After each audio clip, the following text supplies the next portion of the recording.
Hannah. And I'm Shay, and we're Dinnernational. Today we're making food from the United States.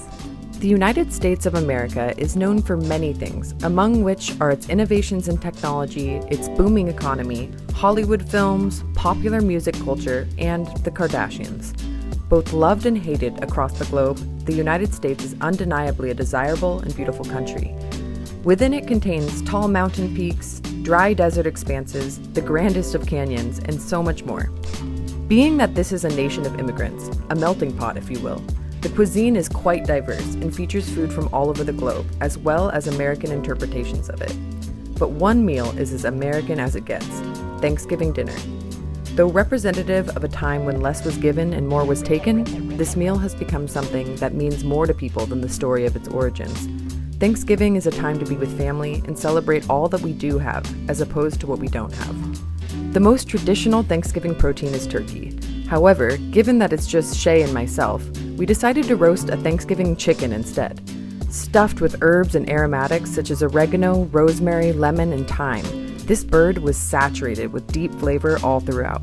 It definitely helped that it was slathered with compound butter as well. Though many side dishes can be served alongside a Thanksgiving bird, we chose to make a tasty bread dressing, creamy mashed sweet potatoes, garlic green beans, and cranberry sauce.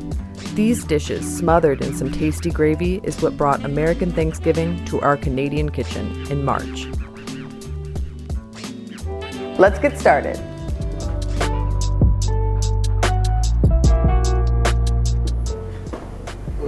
Are you ready? So we are starting with the cranberry sauce, which is like a quintessential part of an American Thanksgiving. I think that you'd see it on pretty much everyone's table, but it's really, really simple. It takes very little time, it's pretty hands-off. So I'm going to take 16 ounces of frozen cranberries. I mean, it's March, so it can't really get fresh cranberries right now. It's just not gonna happen. Probably turn on your stove. It's the secret to cooking. So just have this going on medium heat. Okay, so you're gonna pour in a total 1 cup of sugar. I've decided to do half a cup of white sugar and half a cup of brown sugar. We're just trying to shake things up a little bit. I mean, this is America after all. So stir that in. And another secret ingredient, orange zest. Boop. Just kind of incorporate everything and add a couple tablespoons of orange juice. So stir this together, kind of move quickly because you want to cover this up before the cranberries start popping, or else you're going to get splattered with hot juices.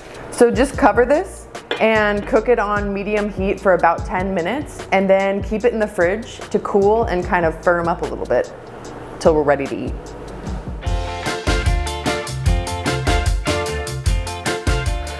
Thanksgiving is synonymous with turkey, but we're just 2 people and we cannot invite any friends over. So we're just gonna stick with a whole roasted chicken instead. The internet told me that the secret to a really good roast chicken is butter. Is that surprising to you? It wasn't to me. The secret to a lot of good food is butter. So I'm just really gonna make like a super flavored, power-packed butter. This is a simple compound butter. Did I just say that? Simple and compound butter? This is an easy compound butter. So this is half a stick of butter, and I'm going to mix some dried herbs of my choice. So it's quite typical to see rosemary, half a teaspoon, sage, savory, and thyme. Feel free to add salt to this, or even garlic, but I'm using salted butter, so I'll skip the salt, and I'm gonna stick the garlic inside the bird. If you haven't already, turn your oven to 425.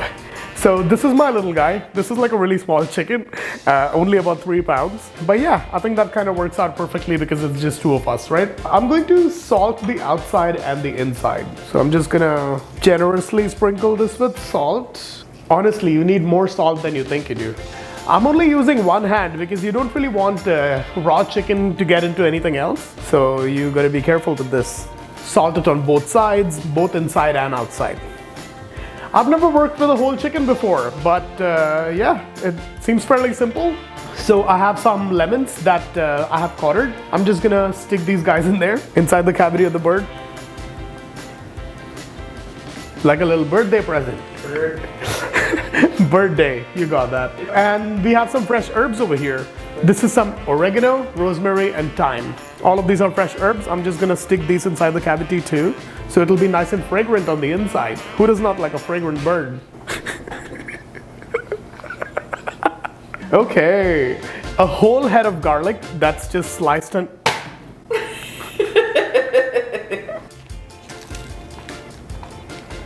cool. And now our stocking stuffer is ready. All right, so I'm just gonna tie this guy up. Tuck the wings under because we don't want those little pointy bits to burn. I have some butcher twine over here. I've never done this before, so, you know, watch a couple of videos on YouTube that'll tell you how to do this. I'm just gonna give it my best shot. I think I did a fairly decent job. What do you think? Okay, this guy's all dressed up and ready to be buttered. So I've got this butter that I just made. I'm just gonna rub it all over the skin, real nice. Make sure you get every little crack and crevice. Make sure you flip this over and get the underside too. My bird's nice and buttery, so I'm just gonna put this on the rack and put it in the oven for like about an hour.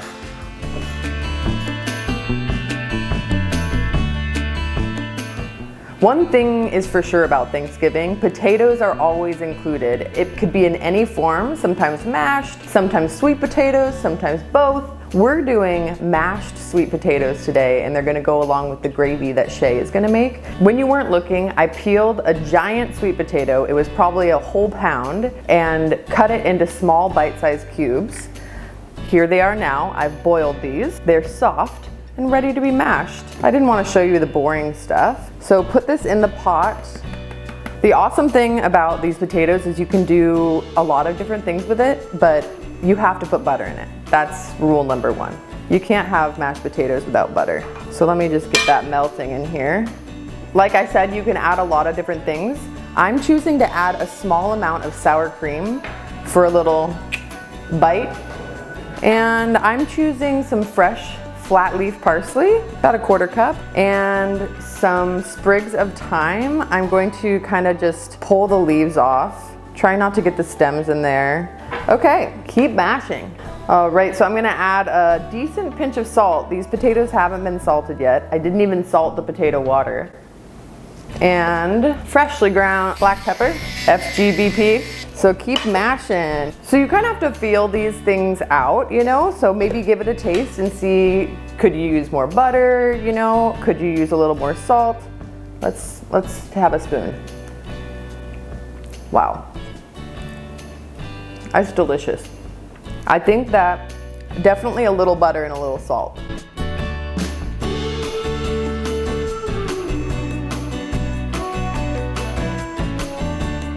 Woo! Got a workout. At least my right arm did. Yeah. It's amazing. This is delicious. Can't wait to eat it with the rest of our stuff. So just set this aside and you can serve it room temp or a little warm with some gravy on it.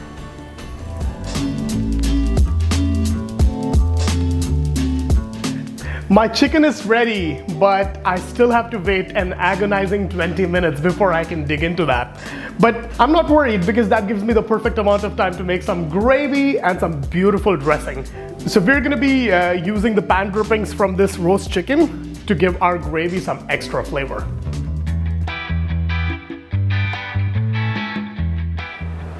Thanksgiving has a lot of delicious dishes, but arguably one of my favorite ones is gravy. So this is the brown gold that we saved from the chicken roasting, the pan drippings. So this was just pretty much butter and chicken fat, right? So this will give our gravy a really nice color and a really nice flavor as well. So I'm just gonna pour this in here. This is like about 1/3 of a cup. I'm gonna try not to get any of the burn bits in there. I'm just gonna heat this up real quick. And now I'm gonna whisk 1/8 of a cup of all-purpose flour into this fat. Whisk it continuously so that it doesn't burn. And my flour is starting to get to this nutty brown color. A lot of that is probably also the pan drippings. Your nose will tell you when you're ready for the stock. Smells like cooked flour. And now I'm gonna start with about a cup of chicken stock. Nice, it's thickening up nicely. I really like gravy, so luxurious. Maybe I could add a touch more of stock. That's why I had some extra handy. You can always add more stock later, but then you cannot pull the stock out of an already thin gravy. And try adding flour to that, it just does not work. Look at that, it's a beautiful, luxurious brown gravy. Look at how beautiful that is. All right, all this needs is some salt and pepper, not too much. And salt's best friend, FGBP. Give everything a final stir. Give it a quick taste. And who knows, this might be the best gravy you've ever tasted. I guess we're gonna find out now.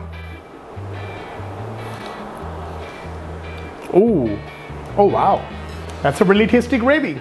No more packaged gravy for you and me now. You should try this. This is like really tasty gravy.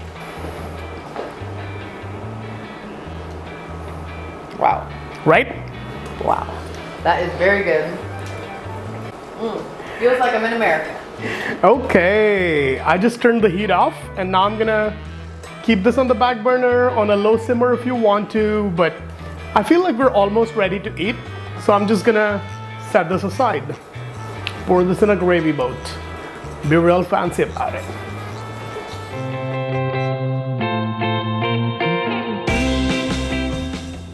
Let's make some dressing.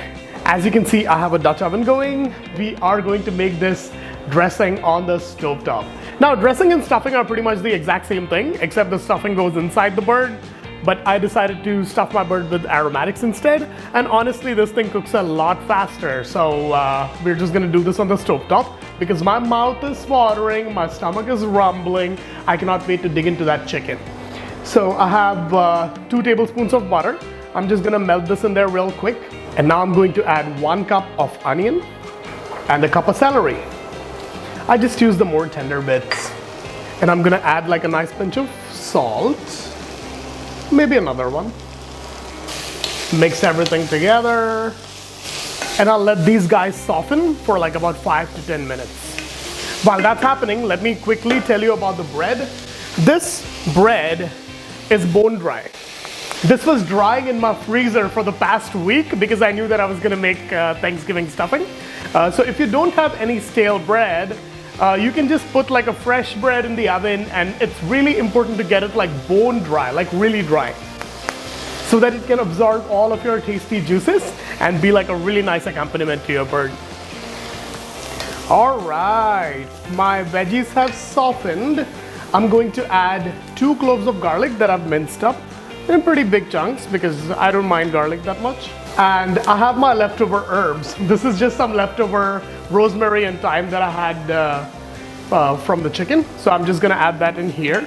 And that's how you typically do your gravy too. This is like a nice aromatic bready side dish. And our bone dry bread cubes go in there. And at this point, I'm going to pour 1.5 cups of stock. I have 2 cups over here. I'm just gonna do 1 and 1. Give everything a little stir. Smells like the holidays. Okay. And then I'll add the rest of my stock. Our dressing is ready, but if you want, you can keep this warm in the oven until you're ready to eat.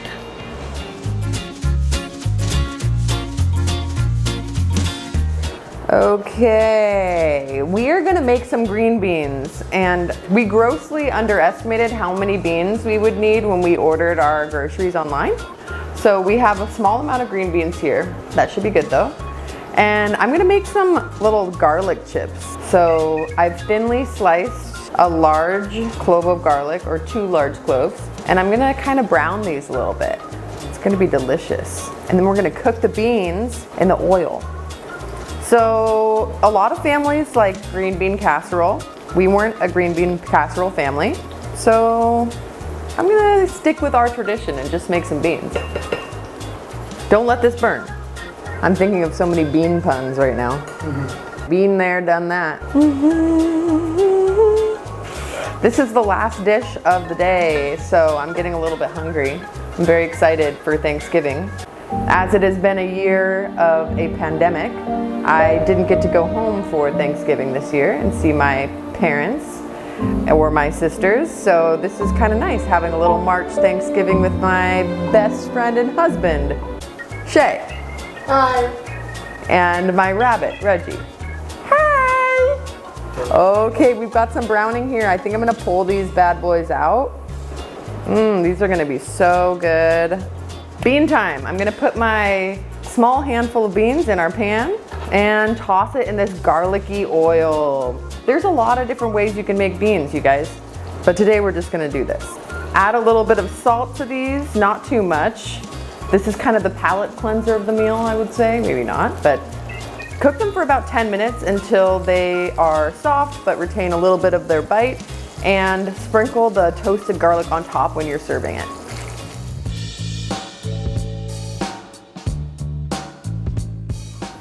Happy Thanksgiving! Happy Thanksgiving.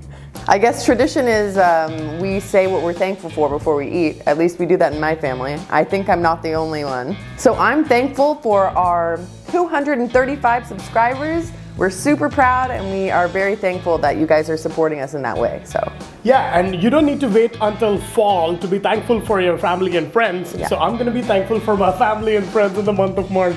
I'm super hungry, so I'm just gonna dig in. yeah. And like I said, I mean, one of my favorite things is gravy, and I like saving my favorite for last. So I'm just gonna save the gravy for a little bit and start with the stuffing. Yeah? Oh Is it wow, good? it's delicious. Right? Hey, It's really tasty. yeah. Sweet potatoes, what's not to like about that? That's one of my favorite side dishes ever. And you know, there's like nearly a whole stick of butter in there, so it's super tasty. You know what I think is crazy? Uh-huh.